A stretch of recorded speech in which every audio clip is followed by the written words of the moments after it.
Las primeras jornadas de la justicia como herramienta de pacificación social.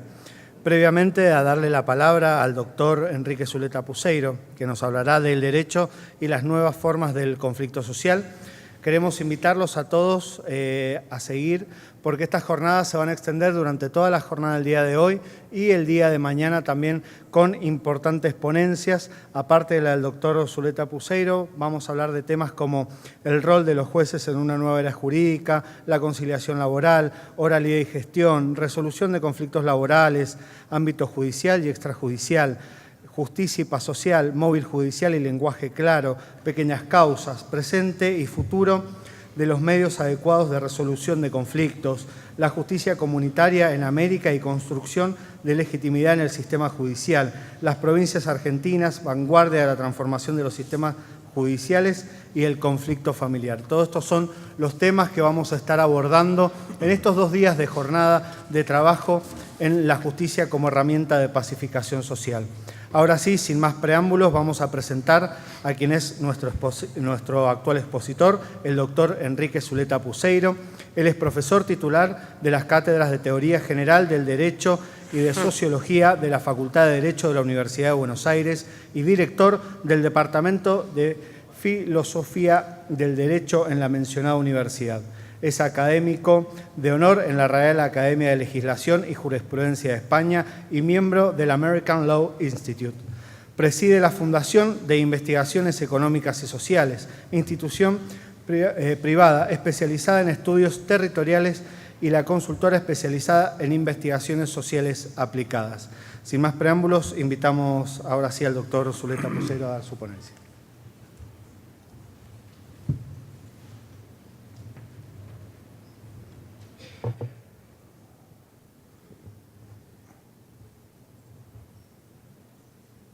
Buenos días a todos. Es el segundo encuentro de una serie que esperemos siga desarrollándose con Jorge Nanclares, destinada a hacernos cargo de la nueva agenda que enfrentan los poderes judiciales. El año pasado hicimos una reunión muy productiva, donde también contamos con la inspiración, la fuerza arrolladora de María del Carmen Battaini y de la Junta Federal de Cortes.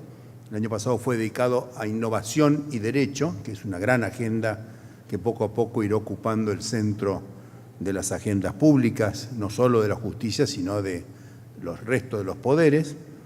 Y este año exploramos un campo que en el mundo también es uno de los grandes campos de desarrollo. Algunos han parangonado lo que está ocurriendo en cuanto a la función de construcción de paz, lo han parangonado al proceso de recepción del derecho romano en Europa.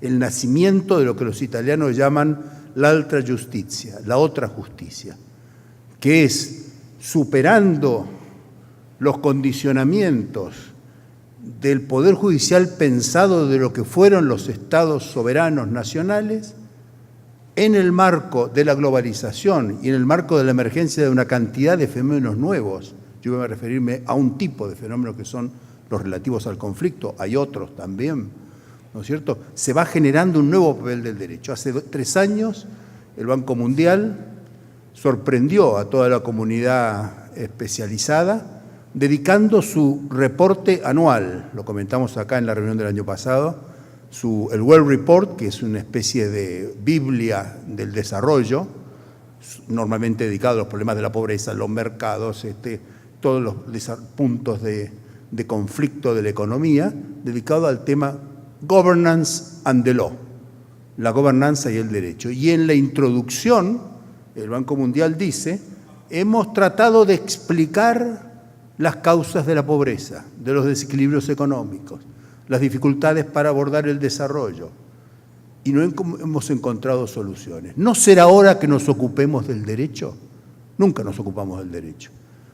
Y en este reconocimiento de la importancia del derecho, el Banco Mundial viene tarde, porque desde hace muchísimos años todos los que trabajan en la reforma del Estado, en el desarrollo, etc., han incorporado la problemática del derecho. Y sobre todo esas funciones nuevas del derecho al cual nos vamos a referir hoy.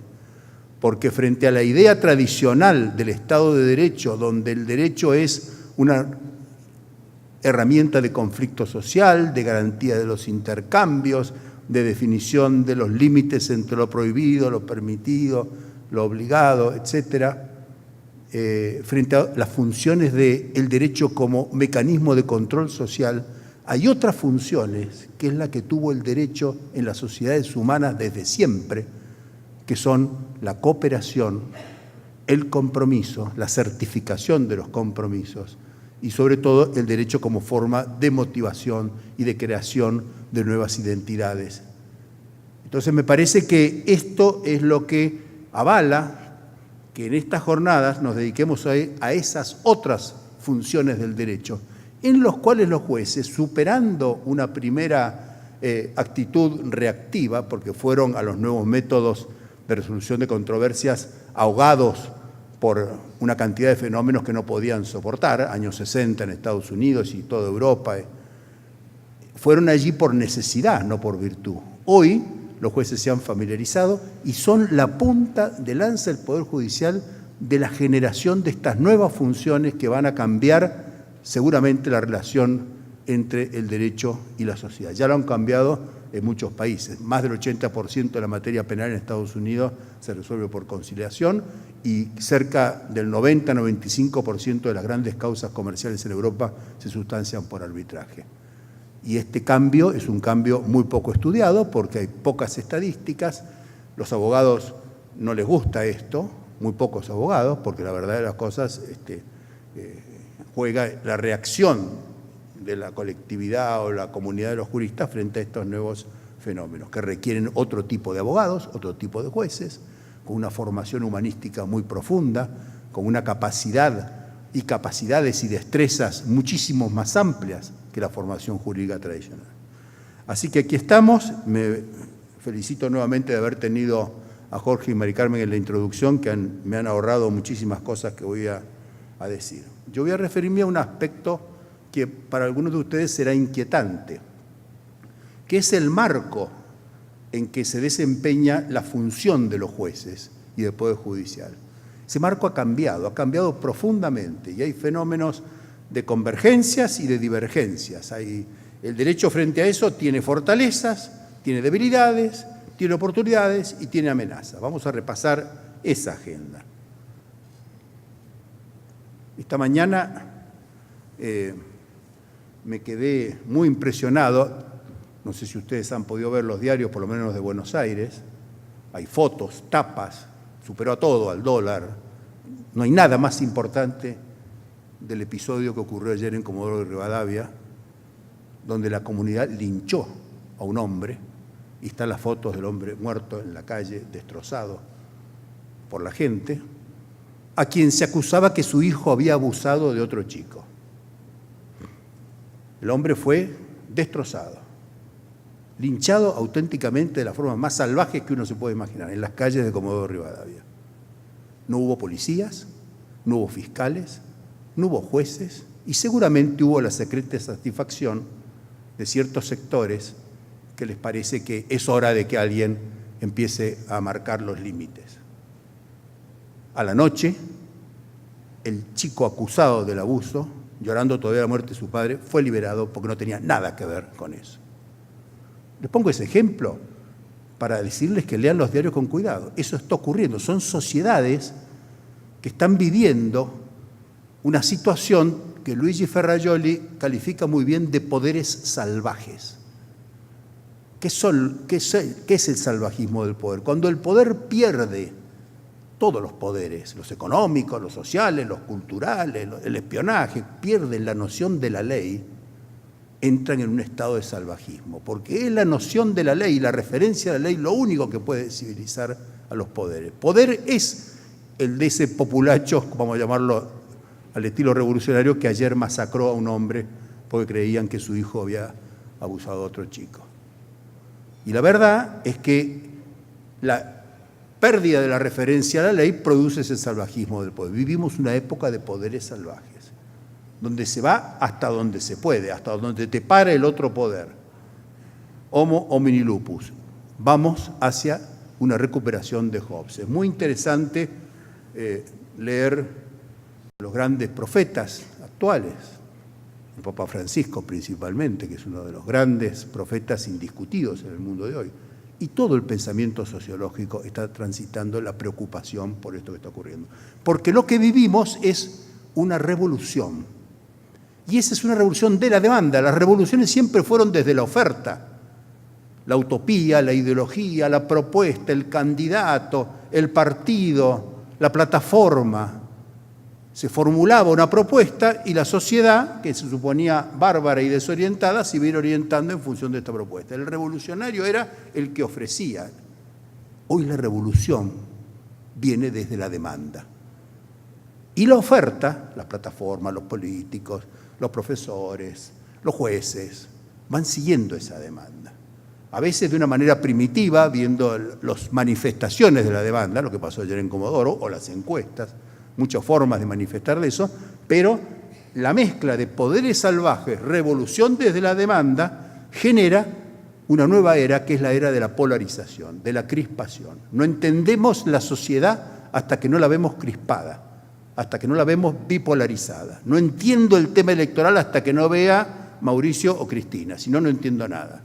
O piensen en toda Europa que vota en mayo las elecciones europeas, que probablemente sean las elecciones más importantes desde que se creó la Unión Europea.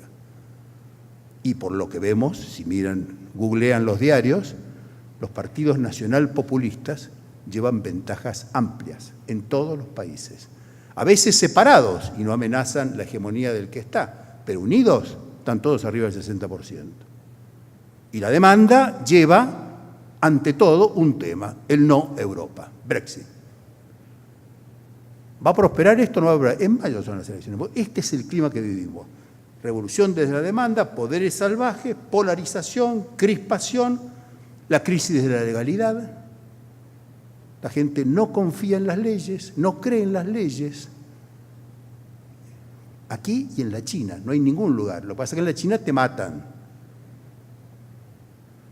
te ahorcan, o te matan de las maneras, para no gastar una bala, que matan en las dictaduras. Piensen en el G20, por ejemplo. Todo un grupo de ONGs, entre las cuales formamos parte nosotros, que conforman la Task Force, propusimos por tercera vez, ya se había propuesto antes en Alemania, incorporar el tema del Rule of Law al G20. Nuevamente fue rechazado. El Rule of Law no está en la agenda del G20. Y es muy simple. 10 de los 20 son dictaduras sangrientas. Arabia Saudita, Turquía, China, Rusia y una serie de países que no. Rule of Law, ¿qué Rule of Law? ¿Es un caballo de Troya? No.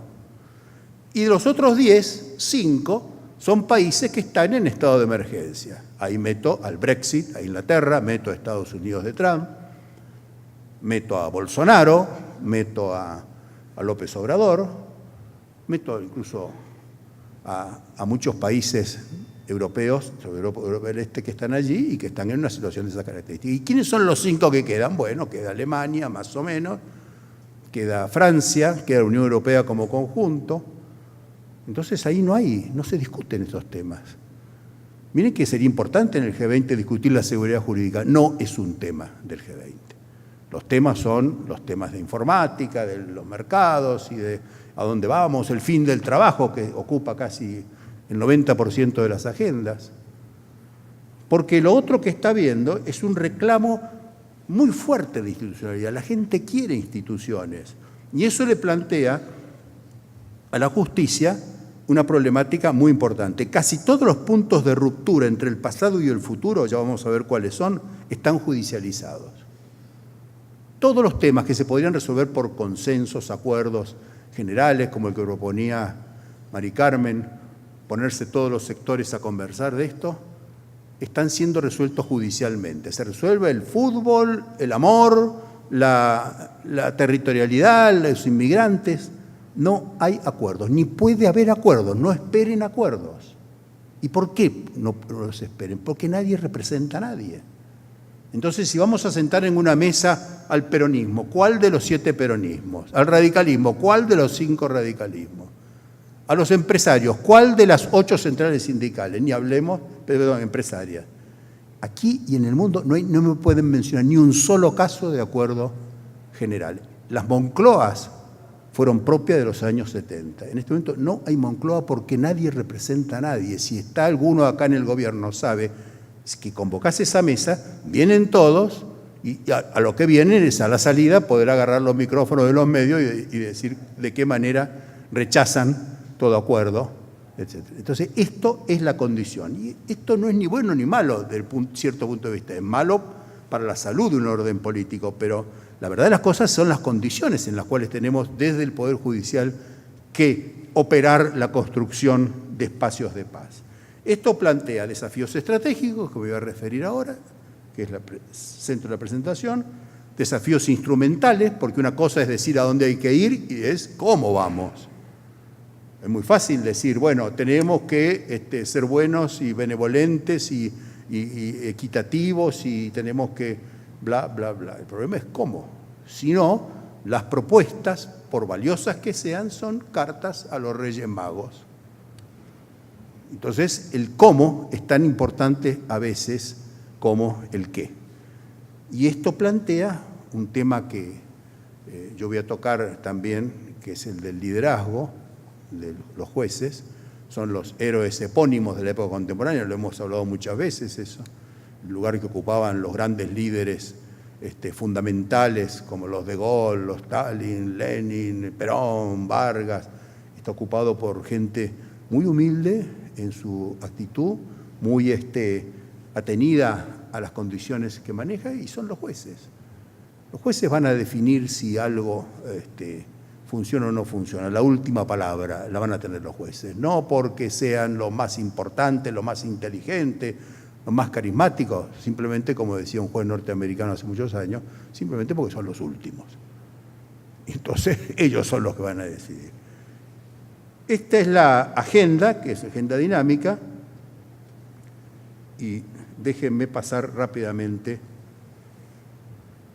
Esto de la revolución de la demanda se dice fácil, pero hay que explorarlo, hay que conocerlo, hay que desbrozarlo en sus elementos. El primer dato es que es una sociedad de la argumentación. Es la sociedad que muchos llaman de la queja, del reclamo. Los derechos. Algunos se han convertido ya en objeto casi de risa, que es el quiero flan de Casero, ¿no es cierto? Quiero flan. O el Turco Asís, que dice, yo quiero ir a la playa. No, usted necesita cloacas, saneamiento, y después cuando tenga cloaca y saneamiento va a tener otras necesidades. No, yo quiero flan, quiero ir a la playa, quiero educación, quiero trabajo, quiero que mis hijos tengan un futuro, quiero poder pagar los medicamentos de mis abuelos. No quiero lo que usted quiere.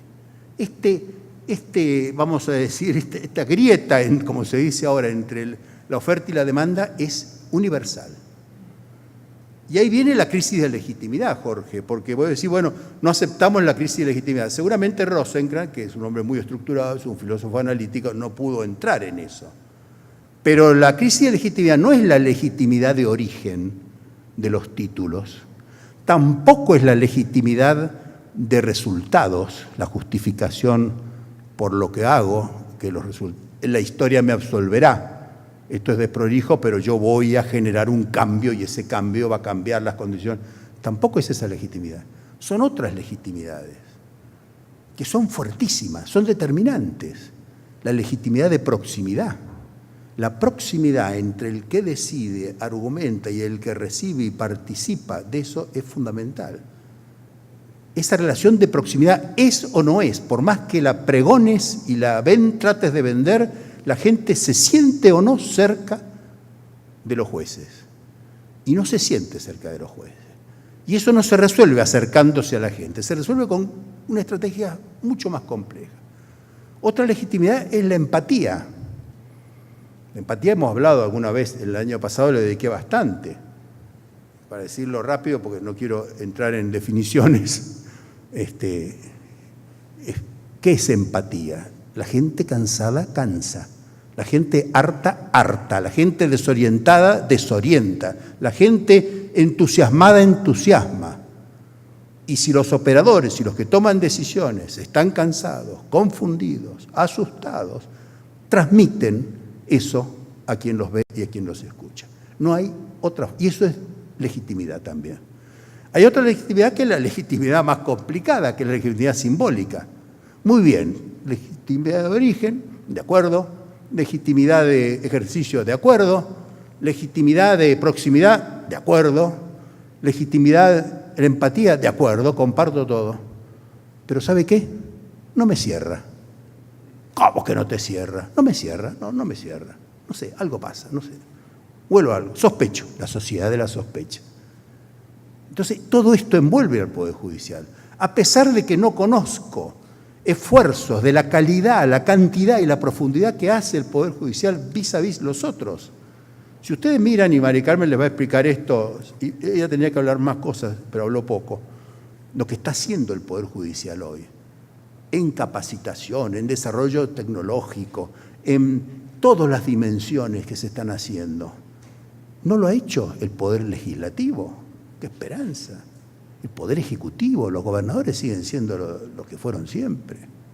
Un objetivo central de un presidente y un gobernador es la reelección. Y después, cuando la reelección fracasa, no sabemos cómo se termina. Los jueces han hecho en la Argentina verdaderas revoluciones, han cambiado sustancialmente su rol y su papel. Le falta, si acaso, hacerse cargo de esas dimensiones de la legitimidad que tienen que ver no con la oferta, sino con la demanda. ¿Cómo se produce ese encuentro? Se produce, hay que hacerlo. Ahora hay que hacerlo estratégicamente.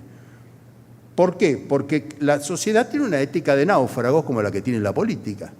Todos nadando buscando una tabla de salvación y si ven a la mamá con una tabla van y le meten la cabeza debajo del agua y se quedan con la tabla. Es una ética de náufragos, es una política de náufragos en el medio de una revolución participativa. La gente quiere participar, de hecho participa. No solo es una participación cognitiva, es una participación emocional muy fuerte. La gente siente, las sociedades sienten que ha llegado la hora de tener parte en lo que pasa. El activismo judicial trata de enganchar con esto, cabalgar el tigre, subirse arriba de la ola, surfear. Y hay jueces que por un momento lo logran hasta que la ola los aplasta. Jueces garzones, hay montones, garzones en todo el mundo. Y los garzones terminan como terminó Garzón, rompiendo todos los códigos y todos los principios de lo que significa el buen juez y jugándolo después toda la carta política. Le pasó a Di Pietro en Italia. El momento en que el juez se encarama y quiere él representar, porque caramba, ¿y por qué no yo?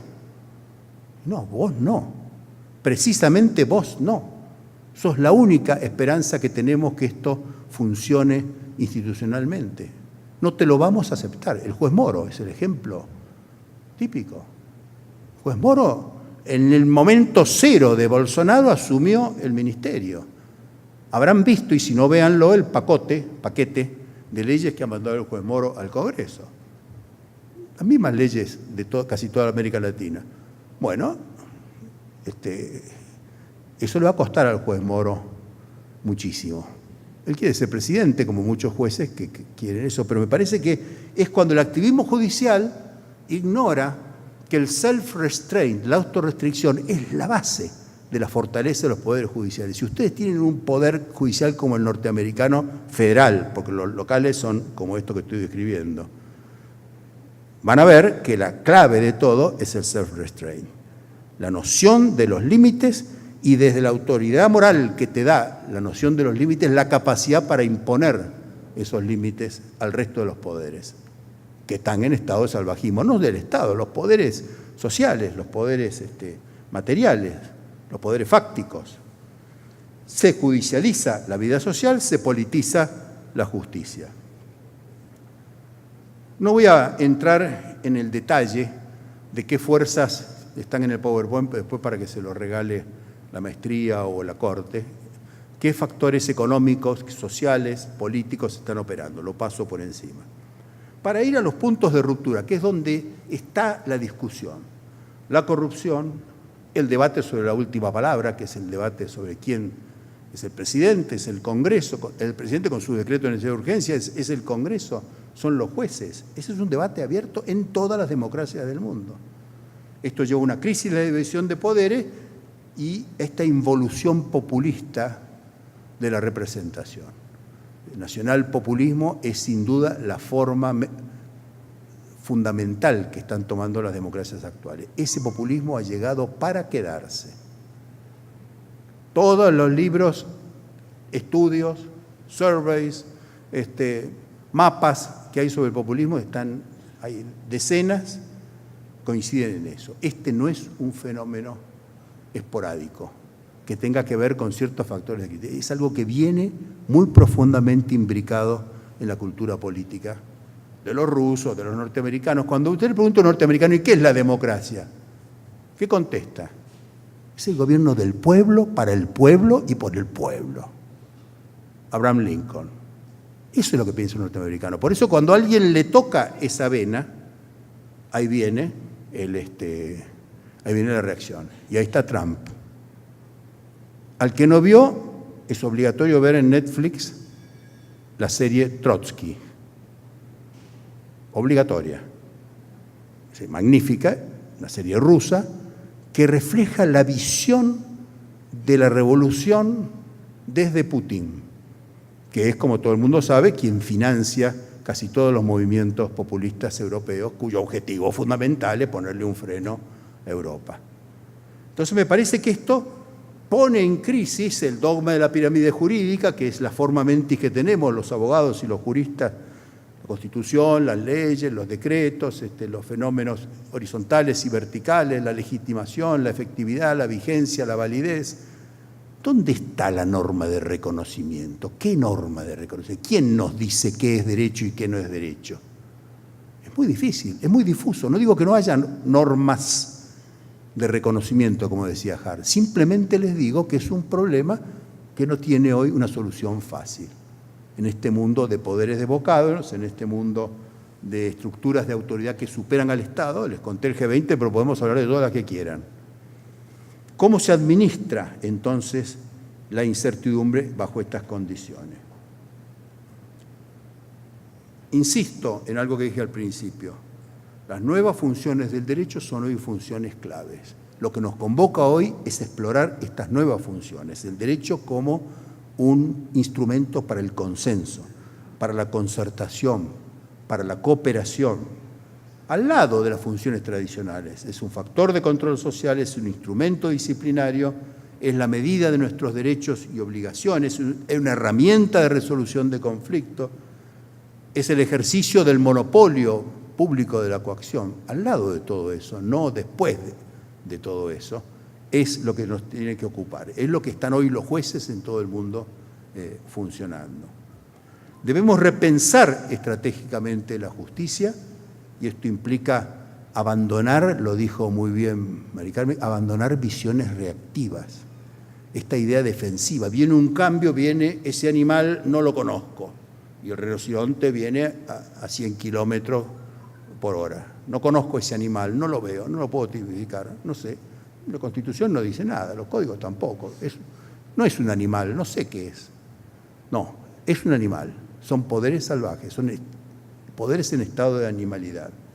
Pensar estratégicamente por una de formación profesional, los jueces piensan por casos.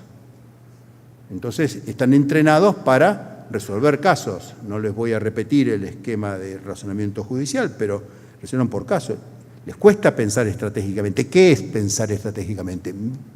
Visión, misión, objetivos, metas, indicadores de procesos, indicadores de resultados. La Junta Federal de Corte está haciendo el esfuerzo más serio que se haya hecho en el Poder Judicial nunca, de incorporar el pensamiento estratégico a la visión de los jueces.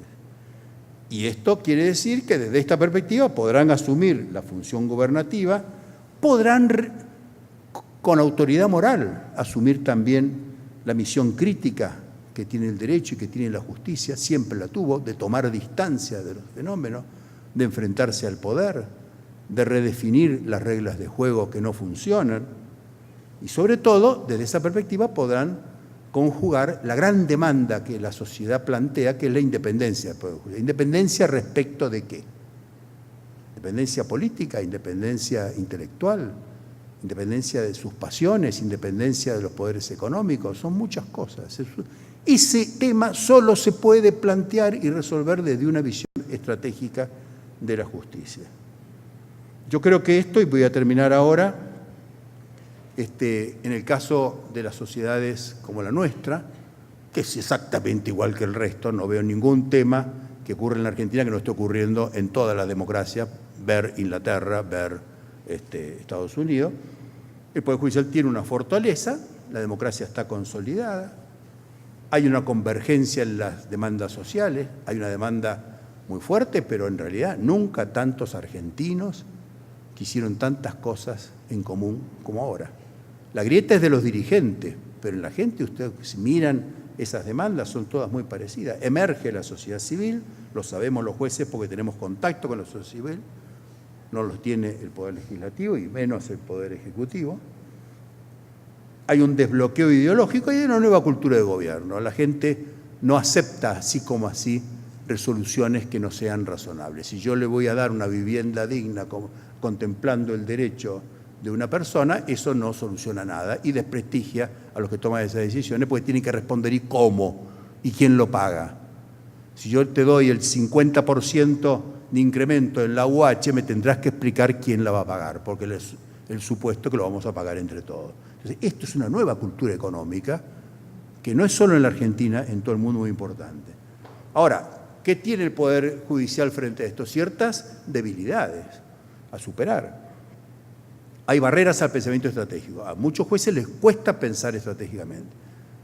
Piensan con la lógica del expediente. La lógica del expediente los protege de esas responsabilidades, los exime de venir a reuniones como estas. ¿No es cierto?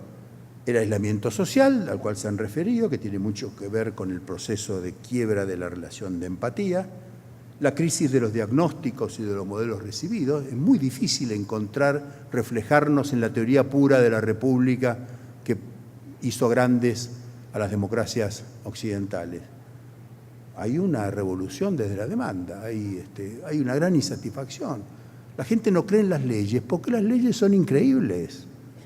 La gente no respeta las leyes porque las leyes no son respetables, porque las ve cómo se producen. Entonces tiene dudas, tiene sospecha. Hay excelentes leyes, pero igual hay un reflejo de sospecha, un reflejo de suspicacia frente a los procedimientos de gestación de las leyes. Y esto lleva a la crisis de confianza, a la debilidad institucional y esta cultura de transgresión que se presenta en América Latina con características exuberantes, pero que en realidad está ocurriendo en muchos lugares. Sobre todo, esto nos lleva a cuáles son las oportunidades que tiene el Poder Judicial y los riesgos, los peligros. Con esto termino. La primera oportunidad viene de la crisis de legitimación. Yo creo que en la sociedad hay un resetting. Está reseteando sus concepciones. La gente escucha cosas y atiende cosas que hace mucho tiempo que no entendía. Está dispuesta a empezar de cero. Está genuinamente dispuesta a empezar de cero. O sea que esto que es un desafío, al mismo tiempo es una gran oportunidad. La revolución de la demanda también es otra oportunidad, porque esto nos saca de afuera a las cartas a los Reyes Magos, a los vendetuti, a los vendedores de espejitos, no solo de la política, a los gurúes, a los evangélicos, a los que traen el nuevo evangelio de la transformación. Los jueces saben, yo no soy juez, pero trabajo con los jueces hace 40 años, sabe de realidades, sabe sopesar, sabe ponderar, no nos tienen que venir a explicar lo que es la ponderación. Entonces me parece que eso es también una oportunidad que tenemos. La agenda de la transparencia, ni hablar. Que la transparencia sea un tema más importante que el 90% de los temas de la política, también para los jueces, es un tema fundamental, es una gran oportunidad. Retorna a la sociedad civil, con la sociedad civil la posibilidad de superar la crisis de representación, porque la representación no va a ser la misma, porque la democracia triunfó. Un senador o un diputado no van a tener el papel que tuvieron nunca más, porque son ciudadanos empoderados, informados, con los brazos llenos de cicatrices de los palos que les han pegado, con bronca y con resentimiento, pero al mismo tiempo con una voluntad fuertísima de reconstrucción institucional. Vamos hacia nuevos equilibrios y además viene esto que la Junta Federal de Cortes explota fantásticamente, que es la revolución de la gestión, los métodos de gestión.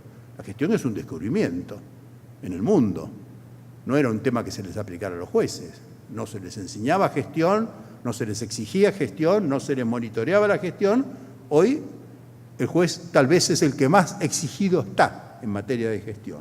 La revolución de la calidad, y esto lleva la gran oportunidad que las sociedades están reconstruyendo la agenda pública. Pongamos la justicia con todos estos componentes en el centro de la agenda pública. Porque eso de cada 10 páginas del Clarín que les hablo de hoy, 8 son temas judicializados.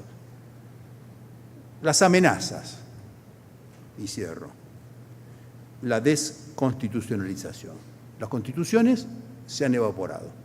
Son normas que rigen, ya no son superestructuras de los valores. Yo puedo hacer valer la Constitución en cualquier conflicto, en el que quiera. Tengo las formas y los mecanismos para que sea una sociedad de combate de principios, y esto lo único que hace es agudizar el conflicto, no hay una tercera referencia. Los jueces, por otra parte, se les ha metido en la cabeza en todo el mundo el modelo norteamericano, es decir, una corte de hombres sabios, que salen de la política, por supuesto, y que va a resolver 100 casos, que va a elegir, que son casos relevantes. Este es un modelo que lo que lleva es a agudizar los conflictos y a ponerlos en estado puro. No hay una instancia final. Para eso necesitaríamos una justicia federal como tienen los norteamericanos, las Court of Appeal, donde nunca hubo un caso de prevaricato. Jamás. Búsquenlo. Jamás. Debajo de las Court of Appeal hay lo que ustedes quieran, como en toda sociedad. Otra amenaza es que la sobrecarga de demanda que viene de la sociedad, hay una sobrecarga cuantitativa, la cantidad de demandas, y cualitativa, el tipo de demandas. Algunas demandas no pueden ser resueltas desde la justicia porque la justicia no está empoderada para eso, no está preparada por un lado y por otro lado titulada para eso. A la justicia le pedimos identidad, a la justicia le pedimos moral, a la justicia le pedimos vivienda digna, trabajo decente y una larga lista de pretensiones que nadie va a resolver, te van a mirar con un gran cinismo y parecería que el juez es el que está obligado a proveerla. Parece este tema de la sobrecarga es como si enchufamos a la justicia 50.000 voltios. Lo que le va a pasar al sistema de la justicia es eso, como le pasó antes a la universidad y a muchas otras instituciones que fueron sometidas, de acuerdo a la Universidad de los 70, fueron sometidas a una sobrecarga de demandas que no podían satisfacer. Simplemente la sociedad estaba buscando un chivo expiatorio o, por otro lado, alguien que se hiciera cargo y que racionalizara los problemas. Porque esto implica conflictos de principios que no son resolubles. Si estamos de acuerdo en principio, es que no estamos de acuerdo. Es que hemos definido los principios en un sentido tan abstracto que ese acuerdo no nos lleva a casi nada, solamente a una firma de un acuerdo, una foto, y etcétera. Ya saben cómo termina. Judicialización, politización, desintegración operativa, eso lo ha vivido la justicia de una manera dramática en la Argentina y en todos los países, lo federal y lo nacional. La gobernanza multinivel requiere instituciones muy fuertes, con una noción de la orientación también muy fuerte, que es lo que ha pasado en Europa, y con una capacidad por los criterios de resolución de los conflictos, digamos, de resolver esas antinomias. Desintegración operativa, que lo que lleva es a la oligarquización, pocos encaramados que no están dispuestos a dejar los espacios que tienen, el dogmatismo. ¿Qué es el dogmatismo? La absolutización de un punto de vista particular, un punto de vista sobre algo que es válido como punto de vista, lo absolutizamos y lo convertimos en explicación absoluta. Cuando esa absolutización, ese dogmatismo, se corporiza en una persona, caemos en el personalismo, alimentamos la oligarquización o el caudillismo y obturamos este mecanismo indispensable de pensamiento y de acción estratégica. Concluyo diciendo que el tipo de conflicto que les he descrito es objetivo, está pasando en todos los ordenamientos jurídicos y políticos. Si yo les narrara el año que empezó en enero y terminó en diciembre de las reuniones del T20, que es el G20 de los think tanks, y los debates que hemos tenido, muestra que esto no es una cuestión que esté pasando aquí, que tenga que ver con la herencia recibida y el kirchnerismo o los 70 años, es decir, tiene que ver con procesos profundos de las sociedades contemporáneas que junto a la fuerza extraordinaria para resolver los problemas tienen también barreras, complejidades. Y el derecho es, como decía Luhmann, fundamentalmente un instrumento de reducción y por la vía de la reducción de administración de la complejidad. Sociedades complejas y diversas tienen conflictos cada vez más complejos, cada vez más diversos, que requieren una respuesta desde el derecho cada vez más compleja, cada vez más diversa, cada vez más responsable. Bueno, esta es la presentación que dejo para debate.